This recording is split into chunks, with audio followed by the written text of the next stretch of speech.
मित्रांनो नमस्कार. आज आपल्या स्टुडिओमध्ये आले आहेत. त्यांची परिचय करून देण्याची मला वाटत नाही गरज आहे म्हणून. गेल्या बऱ्याच दिवसांपासून बरेच वर्षापासून त्यांची कारकीर्द महाराष्ट्राने अनुभवली आहे. उदय सामंतजी आणि त्या दृष्टिकोनातून आज अनायसे नागपुरात निवडणुकीच्या निमित्ताने ते इथे आले होते आणि मला असं वाटलं की त्यांची तुमची मुद्दाम भेट करून दिली पाहिजे.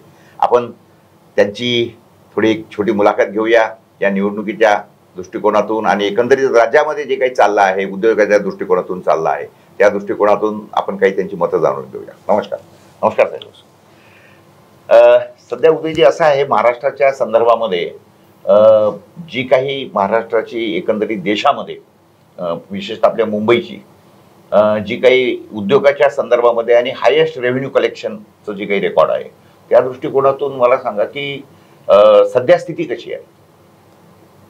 सर्वप्रथम मी आपले मनापासून आभार मानतो कारण मला ही संधी मिळाली आणि सांगताना आनंद देखील होतोय की महाराष्ट्र राज्य मी राजकीय सांगत नाही परंतु 3 वर्षापूर्वी महाराष्ट्र राज्य हे आपल्या आर्थिक गुंतवणुकीमध्ये परदेशी आर्थिक गुंतवणुकीमध्ये 2 किंवा 3 नंबरला असायचं.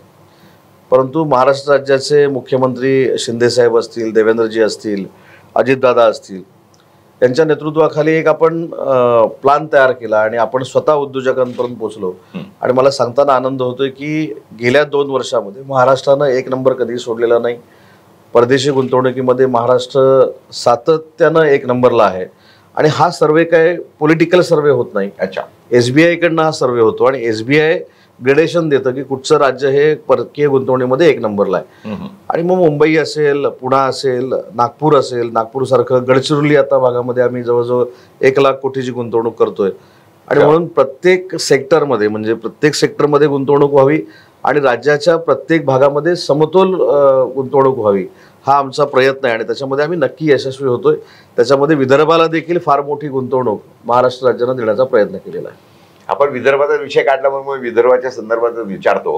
काय साहेब 1960ला आम्ही महाराष्ट्रासोबत जोडला गेलो. तोपर्यंत विदर्भ हा एक स्वतंत्र प्रांत होता आणि वऱ्हाड आणि सोन्याची कराड म्हणजे सुवर्ण किनारपट्टी लाभलेला प्रदेश अशी आमची परिस्थिती होती. 60ला आमच्याकडे विदर्भामध्ये 12 कापड गिरण्या होत्या. त्यापैकी 6 नागपुरात होत्या, 3 अकोल्याला, त्याच्यानंतर इकडे अचलपूर, बडनेरा वगैरेच्या सर्व एकंदरीत. आज त्या सगळ्या बंद पडल्या. कापूस आम्ही पिकवतो आणि कापड गिरण्या, सूत गिरण्या ह्या बाहेर झाल्यात. ह्याच्यामध्ये विदर्भातल्या लोकांचा काही दोष असेल परंतु मला असं वाटतं की हा थोडासा राजकीय इच्छाशक्तीचा सुद्धा दुष्परिणाम आहे असं आमचं मत आहे. तर येणाऱ्या दिवसांमध्ये आता बरं हे झालं याच्या संदर्भात. सूत गिरण्या आमच्याकडे जवळपास 27 सूत गिरण्या होत्या, त्यातल्या कशा तरी 2-3 चालू आहेत आता. साखर कारखाने आमच्याकडे जवळपास 12 आले. मात्र जो निधीच्या संदर्भामध्ये सगळ्या गोष्टी होत्या की जशा पद्धतीने तिकडे जसं ट्रान्सपोर्टला सबसिडी दिल्या जाते, त्याच्यानंतर कारखाना उभारायचा असला तर 5% भांडवलावर तिकडे इकडे आमच्याकडे 10चा आहे. असे सगळे गोष्टी असल्यामुळे थोडासा एक वैदर्भियांची किंवा आमचे जे ऑब्झर्वेशन आहे की हा थोडासा जो एक आपपर भाव केला झाला किंवा सावत्रपणाची जी वागणूक दिल्या गेली त्यामुळे आजच्या घडीला विदर्भ हा फार मागे पडलाय. कम्प्लीट सगळे कारखाने नाहीत आणि इथं कारखाने नसल्यामुळे मग शेवटी पोरं जी आहेत विदर्भातली ही विदर्भाच्या बाहेर जातात आणि विदर्भाच्या बाहेर जातात. त्याच्यामुळे तुमच्या माहितीसाठी सांगतो आमचे पहिले 66 आमदार होते, आता 62 आहेत कारण लोकसंख्या कमी झाली. 1960ला जोडला गेलेला विदर्भ 3 कोटीचा आता 3 कोटीवर आलाय.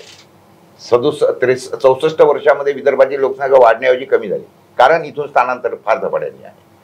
तर हे सगळं थांबवण्यासाठी इलाज एकच आहे, ते म्हणजे इथे रोजगार वाढवणे. एक उद्योग मंत्री म्हणून आपण या सगळ्या संदर्भामध्ये मुद्दाम आपल्याला माहिती असावी, तुमचं काय त्याच्या संदर्भात मत जाणून घ्यावं म्हणून मी आपल्याला प्रश्न केला आहे. नाही, खरंच वस्तुस्थिती ही पूर्वीची होती किंवा असण्याची शक्यता आहे. परंतु एक मला इथं विदर्भात आलोय म्हणून मी 2 नेत्यांची नावं घेतो अशातला भाग नाही. पण विदर्भाला जे इन्फ्रास्ट्रक्चर आज दिलं ते सन्माननीय गडकरी साहेबांनी दिलं हे कोणालाही नाकारता येत नाही. बिलकुल. आणि हा काय पॉलिटिकल इश्यू म्हणून मी सांगत नाही. आणि दुसरं ज्यावेळी विदर्भाला मुख्यमंत्रीपद देवेंद्रजींच्या रूपानं मिळालं त्यावेळी त्यांनी अतिशय चांगल्या पद्धतीनं इंडस्ट्री या ठिकाणी आणण्याचा प्रयत्न केला. काही प्रकल्प सुरू केले. नागपूर टू मुंबई जोडण्याचा समृद्धी महामार्गासारखा एक ऐतिहासिक रस्ता त्यांनी करण्याचा प्रयत्न केला. टेक्सटाईलच्या बाबतीमध्ये 6 जे PM मेगा पार्क डिक्लेअर झाले त्यातला देखील एक अमरावतीमध्ये विदर्भामध्ये त्यांनी डिक्लेअर करून घेतला.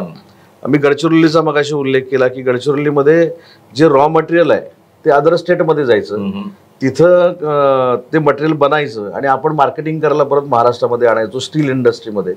तर त्याच्यासाठी म्हणजे आपल्याला आश्चर्य वाटेल की आम्ही जवळजवळ 2000 एकर जमीन ही स्टील इंडस्ट्रियलिस्टना द्यायचा निर्णय घेतलाय. त्याच्यामध्ये 70-75 हजार कोटीची इन्व्हेस्टमेंट ही लॉईड्सची आहे आणि 35,000 कोटीची इन्व्हेस्टमेंट ही जिंदालची आहे. त्याच्यामुळे नक्षलवादी जिल्हा हे नाव बदलून भविष्यामध्ये उद्योगनगरी जिल्हा करण्याच्या संदर्भामध्ये आम्ही निर्णय घेतलेले आहेत. आणि म्हणून सांगितलं की विदर्भामध्ये आलो म्हणून फक्त काय गडकरी साहेबांचं नाव घेतलं पाहिजे किंवा देवेंद्रजींचं नाव घेतलं पाहिजे अशातला भाग नाही.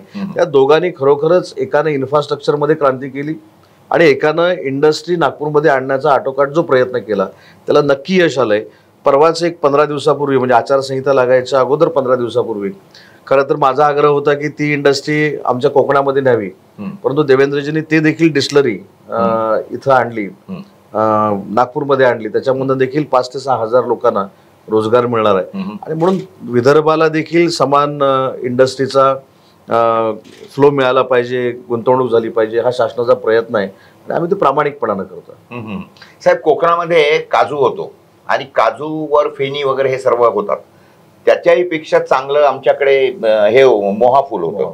त्या मोहा फुलाची जर समजा उपयोग केला बरोबर आणि त्याच्यावरून जर समजा लिकर तयार केलं तर मला असं वाटतं की ती स्कॉच पेक्षा सुद्धा, जसं आपण सिंगल माल्ट म्हणतो, तर ही तर सिंगल माल्ट पेक्षा त्याच्यात थोबाडीत मारणारी इथं तयार होईल. मात्र त्या संदर्भामध्ये जी ह्याच्यावर बंधनं लादल्या गेलेली आहेत त्या कलेक्शनवर, प्रक्रियेवर वगैरे, आता एक आत्राम साहेबांनी थोडा पुढाकार घेतलाय, परंतु त्याला जशा पद्धतीने पाहिजे तसं त्याला अजून हे मिळालेलं नाही आहे. तर या दृष्टिकोनातून काही आपलं नाही. मगाशी जो मी आता आपल्याला एक मुद्दा सांगितला की नागपूरमध्ये जी डिस्टलरी होते तिथे ह्याची डिस्टलरी होते. हो, आपल्या पेट्रोलियम. हो, तर ती 3000 कोटीची होते. आणि आमच्याकडे असा काही प्रकल्प जर करायचा असेल तर पहिल्यांदा आम्हाला फार मोठी जनजागृती करावी लागेल. कारण कोकण पट्ट्यामध्ये आपल्याला प्रकल्पाबद्दलचं म्हणजे रिफायनरीचं सुद्धा आपल्याला माहिती असेल कशा पद्धतीनं त्या ठिकाणी विरोध होतोय. तर मानसिकता बनवावी लागेल. आणि एक नक्की आहे, कारण काजूचं ज्याला आपण बोंड म्हणतो म्हणजे फळ आहे, बरोबर, ते आम्ही टाकून देतो, म्हणजे लिटरली टाकून देतो. आज गोव्यानं त्याच्यावर प्रक्रिया करण्याचा निर्णय घेतला, त्याच्यामुळे त्याला किलो मागे आम्हाला 1.5 ते 2 रुपये मिळायला लागले.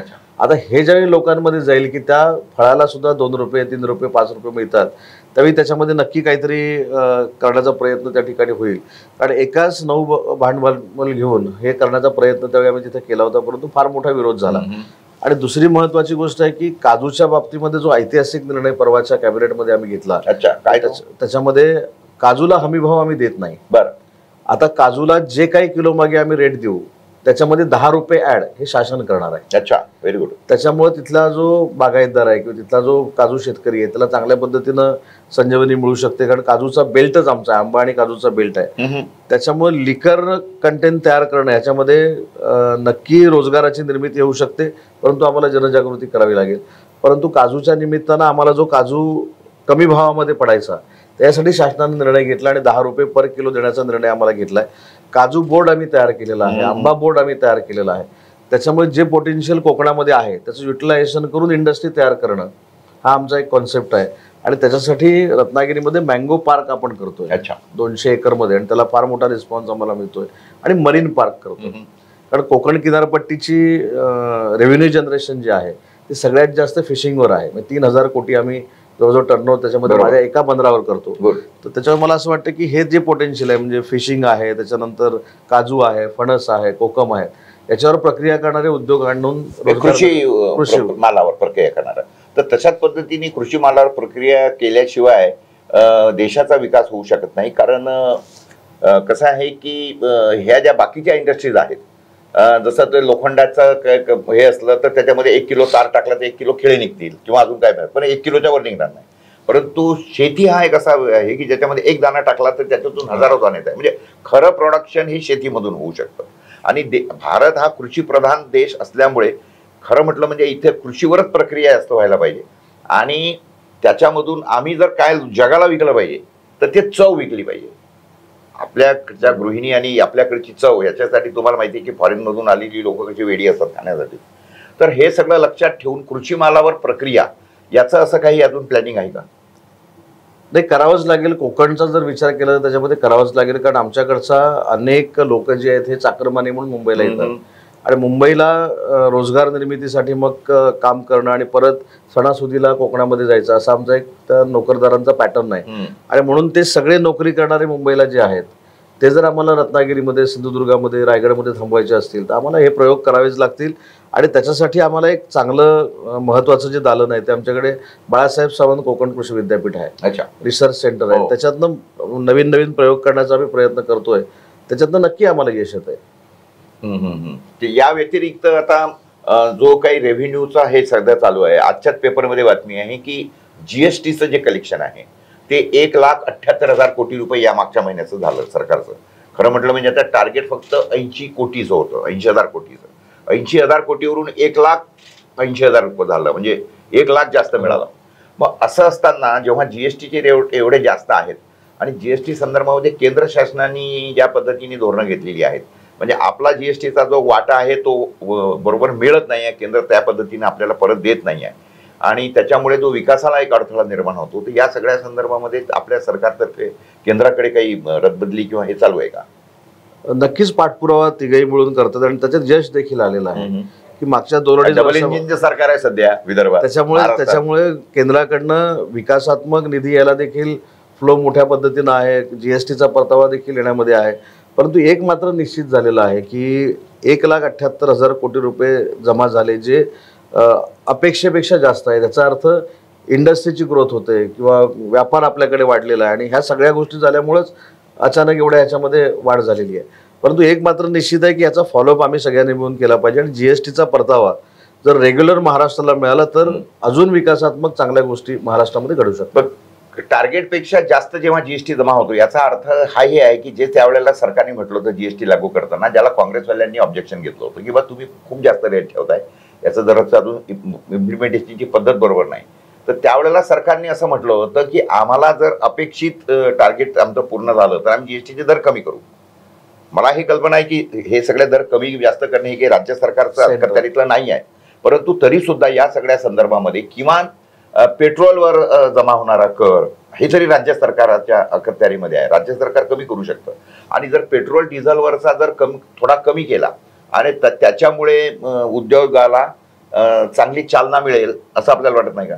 तर नक्कीच वाटतं ना. परंतु मला असं वाटतं की या संदर्भामध्ये आपण जसं म्हटलं तसं केंद्र शासनाकडे फॉलोअप करावं लागेल. टार्गेटपेक्षा जास्त जीएसटी हा कलेक्ट होतोय, कलेक्शन त्याचं होतंय हे पटवून द्यावं लागेल. आणि टार्गेटपेक्षा जास्त कलेक्शन जर होत असेल आणि जर आम्ही प्रयत्न केला त्याच्यातनं नक्की काहीतरी योग्य मार्ग निघेल ना. हो, कारण कसं झालेलं माहिती आहे का की हा एवढा जास्त टॅक्सेशन आणि असल्यामुळे म्हणजे कमीत कमी याच्यामध्ये तुम्ही राज्य सरकारतर्फे तरी असं करू शकता की आतापर्यंत खाण्यापिण्याच्या वस्तूवर म्हणजे कृषी उत्पादनावर कुठेच जीएसटी नव्हता. शेतकऱ्याला किंवा शेतीला लागणारं म्हणजे मग ते ट्रॅक्टरला लागणारे टायर असो किंवा ट्रॅक्टर असो किंवा कृषी पंप असो यावर कुठलाच टॅक्स नव्हता, परंतु आता हा सगळा टॅक्स लागला. माझं म्हणणं आहे केंद्र सरकार काय करायचं ते करेल, राज्य सरकार तरी आपण हे सगळं करू शकतो असं मला वाटतं. तर त्या सगळ्या संदर्भामध्ये उद्योग जर वाढतील कधी साहेब, तर तो म्हणजे त्यांना कुठेतरी सवलत मिळाली पाहिजे. आता आम्ही विदर्भात आम्ही वीज बनवतो आणि त्याच्यावर म्हणजे लागणारी बरोबर 75% वीज विदर्भ बनवतो, आपल्याला कल्पना आहे. त्याचे चटके आम्ही सहन करतो, त्याचं प्रदूषण आम्ही सहन करतो विदर्भवाले. असं असताना ज्या दरामध्ये मुंबईला वीज मिळते त्याच दरामध्ये नागपूरला वीज मिळते.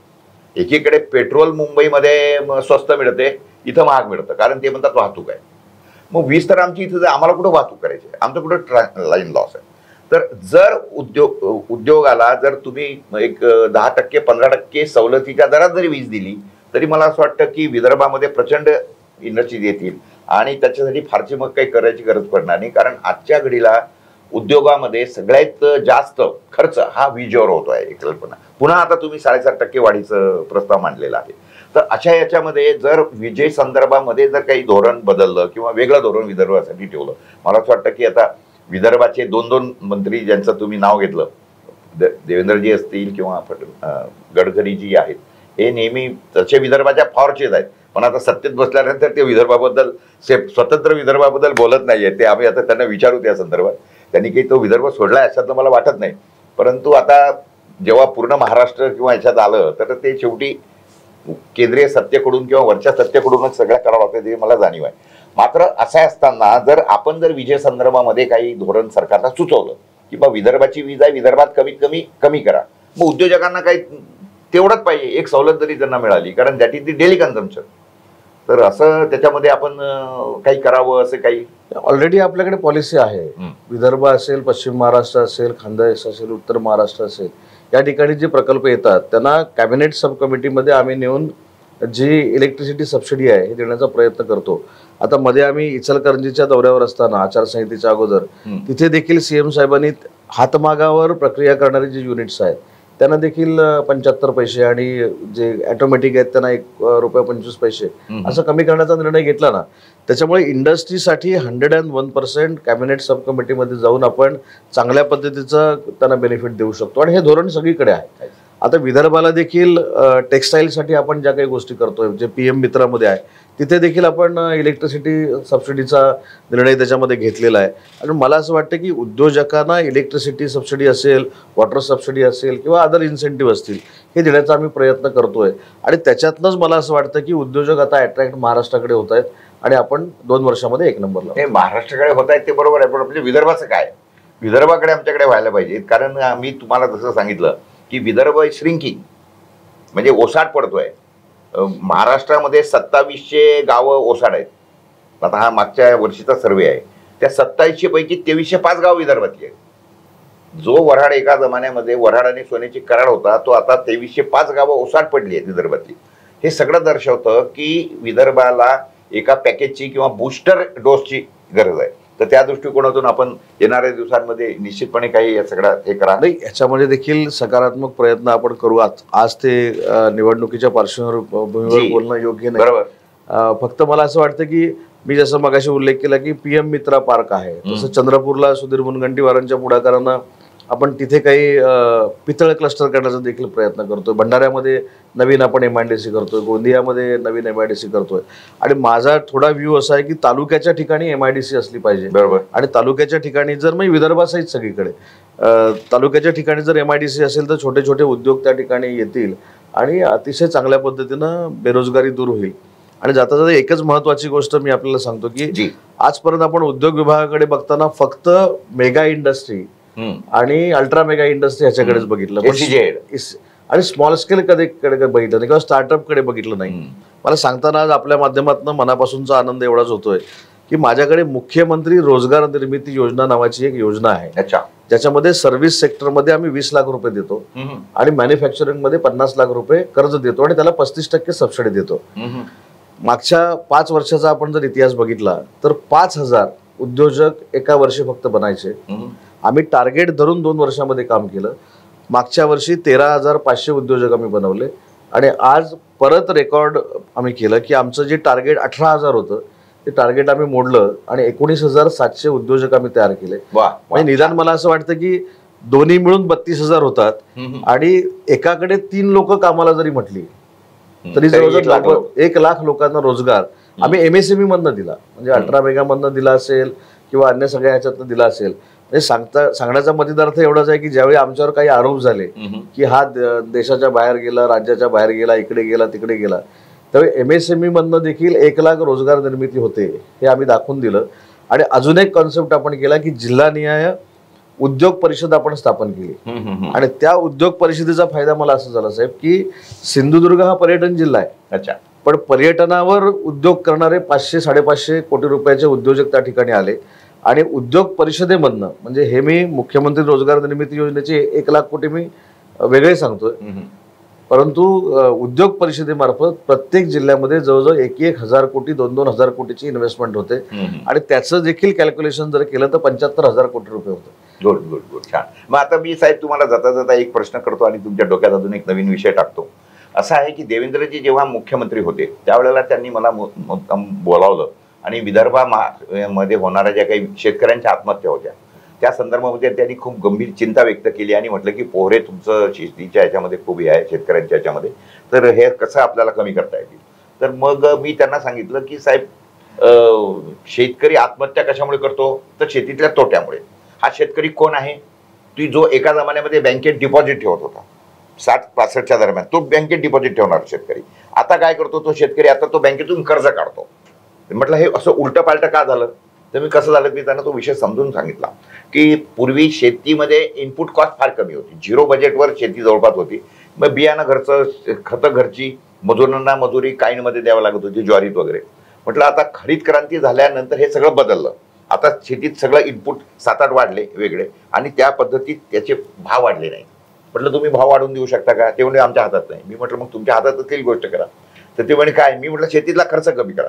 ते मग कसं करणार? म्हणून मग मी त्यांना एक प्रपोजल दिलं. त्यांनी मला ते खूप आवडलं. त्यांना आम्ही ते जैविक शेती मिशन म्हणून, पंजाबराव देशमुख जैविक शेती मिशन म्हणून मी त्यांना फ्रेम करून दिलं 2-3 महिन्यामध्ये. त्यात बऱ्याच बैठकी झाल्या. त्याच्यानंतर साहेबांनी ते मंजूर केलं. त्यांनी मला म्हटलं की अख्ख्या महाराष्ट्राला राबवू आपण, खूप चांगलं आहे.